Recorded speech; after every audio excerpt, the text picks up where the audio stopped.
On October 22, 1962, President John F. Kennedy broadcast a special message to the nation from his office in the White House.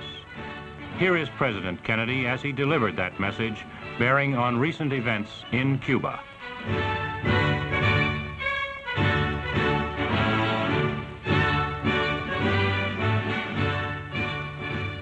Good evening, my fellow citizens. This government, as promised, has maintained the closest surveillance of the Soviet military buildup on the island of Cuba. Within the past week, unmistakable evidence has established the fact that a series of offensive missile sites is now in preparation on that imprisoned island. The purpose of these bases can be none other than to provide a nuclear strike capability against the Western Hemisphere. Upon receiving the first preliminary hard information of this nature, last Tuesday morning at 9 a.m., I directed that our surveillance be stepped up.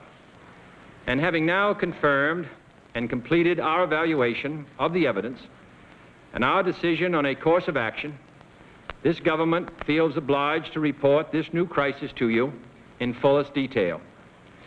The characteristic of these new missile sites indicate two distinct types of installations. Several of them include medium-range ballistic missiles capable of carrying a nuclear warhead for a distance of more than 1,000 nautical miles. Each of these missiles, in short, is capable of striking Washington, D.C., the Panama Canal, Cape Canaveral, Mexico City, or any other city in the southeastern part of the United States, in Central America, or in the Caribbean area. Additional sites not yet completed appear to be designed for intermediate range ballistic missiles capable of traveling more than twice as far and thus capable of striking most of the major cities in the Western Hemisphere, ranging as far north as Hudson's Bay, Canada, and as far south as Lima, Peru. In addition, jet bombers capable of carrying nuclear weapons are now being uncrated and assembled in Cuba, while the necessary air bases are being prepared. This urgent transformation of Cuba into an important strategic base by the presence of these large, long-range, and clearly offensive weapons of sudden mass destruction constitutes an explicit threat to the peace and security of all the Americas, in flagrant and deliberate defiance of the Rio Pact of 1947, the traditions of this nation and hemisphere, the joint resolution of the 87th Congress, the Charter of the United Nations, and my own public warnings to the Soviets on September 4th and 13th. This action also contradicts the repeated assurances of Soviet spokesmen, both publicly and privately delivered, that the arms buildup in Cuba would retain its original defensive character, and that the Soviet Union had no need or desire to station strategic missiles on the territory of any other nation. The size of this undertaking makes clear that it has been planned for some months. Yet only last month, after I had made clear the distinction between any introduction of ground-to-ground missiles and the existence of defensive anti-aircraft missiles, the Soviet government publicly stated on September 11th that, and I quote, "The armaments and military equipment sent to Cuba are designed exclusively for defensive purposes," unquote. That there is, and I quote the Soviet government, "there is no need for the Soviet government to shift its weapons for a retaliatory blow to any other country, for instance, Cuba," unquote. And that, and I quote the government, "the Soviet Union has so powerful rockets to carry these nuclear warheads that there is no need to search for sites for them beyond the boundaries of the Soviet Union," unquote. That statement was false. Only last Thursday, as evidence of this rapid offensive buildup was already in my hand, Soviet Foreign Minister Gromyko told me in my office that he was instructed to make it clear once again, as he said his government had already done, that Soviet assistance to Cuba, and I quote, "pursued solely the purpose of contributing to the defense capabilities of Cuba, unquote. That, and I quote him, training by Soviet specialists of Cuban nationals in handling defensive armaments was by no means offensive. And that if it were otherwise, Mr. Gromyko went on, the Soviet government would never become involved in rendering such assistance, unquote. That statement also was false.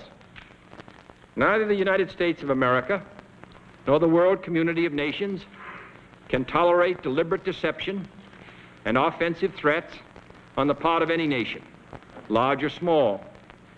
We no longer live in a world where only the actual firing of weapons represents a sufficient challenge to a nation's security to constitute maximum peril.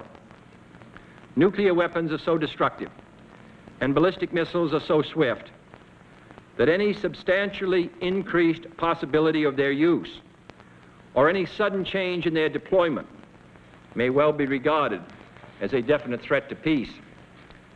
For many years, both the Soviet Union and the United States, recognizing this fact, have deployed strategic nuclear weapons with great care, never upsetting the precarious status quo, which ensured that these weapons would not be used in the absence of some vital challenge.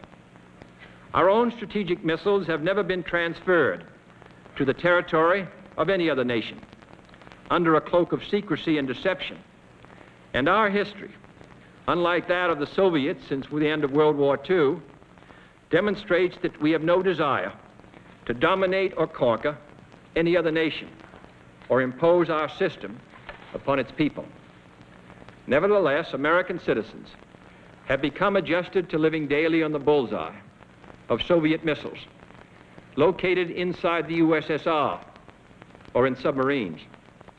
In that sense, missiles in Cuba add to an already clear and present danger. Although it should be noted, the nations of Latin America have never previously been subjected to a potential nuclear threat. But this secret, swift, extraordinary buildup of communist missiles in an area well known to have a special and historical relationship to the United States and the nations of the Western Hemisphere, in violation of Soviet assurances and in defiance of American and hemispheric policy, this sudden, clandestine decision to station strategic weapons for the first time outside of Soviet soil is a deliberately provocative and unjustified change in the status quo, which cannot be accepted by this country if our courage and our commitments are ever to be trusted again by either friend or foe. The 1930s taught us a clear lesson. Aggressive conduct, if allowed to go unchecked and unchallenged, ultimately leads to war. This nation is opposed to war. We are also true to our word. Our unswerving objective, therefore, must be to prevent the use of these missiles against this or any other country, and to secure their withdrawal or elimination from the Western Hemisphere. Our policy has been one of patience and restraint, as befits a peaceful and powerful nation which leads a worldwide alliance. We have been determined not to be diverted from our central concerns by mere irritants and fanatics. But now further action is required, and it is underway, and these actions may only be the beginning. We will not prematurely or unnecessarily risk the course of worldwide nuclear war, in which even the fruits of victory would be ashes in our mouth. But neither will we shrink from that risk at any time it must be faced. Acting, therefore, in the defense of our own security and of the entire Western Hemisphere, and under the authority entrusted to me by the Constitution, as endorsed by the resolution of the Congress, I have directed that the following initial steps be taken immediately. First, to halt this offensive buildup, a strict quarantine on all offensive military equipment under shipment to Cuba is being initiated. All ships of any kind bound for Cuba, from whatever nation or port, where they're found to contain cargoes of offensive weapons, be turned back. This quarantine will be extended, if needed, to other types of cargo and carriers, We are not at this time, however, denying the necessities of life, as the Soviets attempted to do in their Berlin blockade of 1948. Second, I have directed the continued and increased close surveillance of Cuba and its military buildup. The foreign ministers of the OAS, in their communique of October 6, rejected secrecy on such matters in this hemisphere. Should these offensive military preparations continue, thus increasing the threat to the hemisphere, further action will be justified.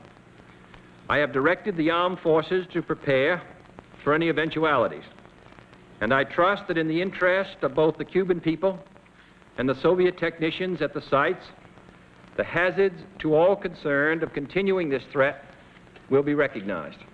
Third, it shall be the policy of this nation to regard any nuclear missile launched from Cuba against any nation in the Western Hemisphere as an attack by the Soviet Union on the United States, requiring a full retaliatory response upon the Soviet Union. Fourth, as a necessary military precaution, I have reinforced our base at Guantanamo, evacuated today the dependents of our personnel there, and ordered additional military units to be on a standby alert basis. Fifth, we are calling tonight for an immediate meeting of the Organization of Consultation under the Organization of American States to consider this threat to hemispheric security and to invoke Articles 6 and 8 of the Rio Treaty in support of all necessary action. The United Nations Charter allows for regional security arrangements, and the nations of this hemisphere decided long ago against the military presence of outside powers. Our other allies around the world have also been alerted. Sixth, under the Charter of the United Nations, we are asking tonight that an emergency meeting of the Security Council be convoked without delay to take action against this latest Soviet threat to world peace. Our resolution will call for the prompt dismantling and withdrawal of all offensive weapons in Cuba under the supervision of UN observers before the quarantine can be lifted. Seventh and finally, I call upon Chairman Khrushchev to halt and eliminate this clandestine, reckless, and provocative threat to world peace and to stable relations between our two nations. I call upon him further to abandon this course of world domination and to join in an historic effort to end the perilous arms race and to transform the history of man. He has an opportunity now to move the world back from the abyss of destruction by returning to his government's own words that it had no need to station missiles outside its own territory, and withdrawing these weapons from Cuba, by refraining from any action which will widen or deepen the present crisis, and then by participating in a search for peaceful and permanent solutions. This nation is prepared to present its case against the Soviet threat to peace and our own proposals for a peaceful world at any time and in any forum, in the OAS, in the United Nations, or in any other meeting that could be useful, without limiting our freedom of action. We have in the past made strenuous efforts to limit the spread of nuclear weapons. We have proposed the elimination of all arms and military bases in a fair and effective disarmament treaty. We are prepared to discuss new proposals for the removal of tensions on both sides, including the possibilities of a genuinely independent Cuba, free to determine its own destiny. We have no wish to war with the Soviet Union, for we are a peaceful people who desire to live in peace with all other peoples. But it is difficult to settle or even discuss these problems in an atmosphere of intimidation. That is why this latest Soviet threat, or any other threat, which is made either independently or in response to our actions this week, must and will be met with determination. Any hostile move anywhere in the world against the safety and freedom of peoples to whom we are committed, including in particular the brave people of West Berlin, will be met by whatever action is needed. Finally, I want to say a few words to the captive people of Cuba, to whom this speech is being directly carried. by special radio facilities. I speak to you as a friend, as one who knows of your deep attachment to your fatherland, as one who shares your aspirations for liberty and justice for all. And I have watched, and the American people have watched, with deep sorrow, how your nationalist revolution was betrayed and how your fatherland fell under foreign domination. Now your leaders are no longer Cuban leaders, inspired by Cuban ideals. They are puppets and agents of an international conspiracy which has turned Cuba against your friends and neighbors in the Americas and turned it into the first Latin American country to become a target for nuclear war, the first Latin American country to have these weapons on its soil. These new weapons are not in your interest. They contribute nothing to your peace and well-being. They can only undermine it. But this country has no wish to cause you to suffer or to impose any system upon you. We know that your lives and land are being used as pawns by those who deny your freedom. Many times in the past, the Cuban people have risen to throw out tyrants who destroyed their liberty. And I have no doubt that most Cubans today look forward to the time when they will be truly free, free from foreign domination, free to choose their own leaders, free to select their own system, free to own their own land, free to speak and write and worship without fear or degradation. And then shall Cuba be welcomed back to the society of free nations and to the associations of this hemisphere. My fellow citizens, let no one doubt that this is a difficult and dangerous effort on which we have set out. No one can foresee precisely what course it will take, or what costs or casualties will be incurred. Many months of sacrifice and self-discipline lie ahead, months in which both our patience and our will be tested, months in which many threats and denunciations will keep us aware of our dangers. But the greatest danger of all would be to do nothing. The path we have chosen for the present is full of hazards, as all paths are. But it is the one most consistent with our character and courage as a nation and our commitments around the world. The cost of freedom is always high, but Americans have always paid it. And one path we shall never choose, and that is the path of surrender or submission. Our goal is not the victory of might, but the vindication of right.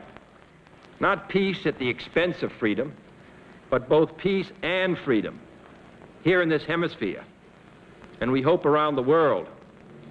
God willing, that goal will be achieved. Thank you and good night.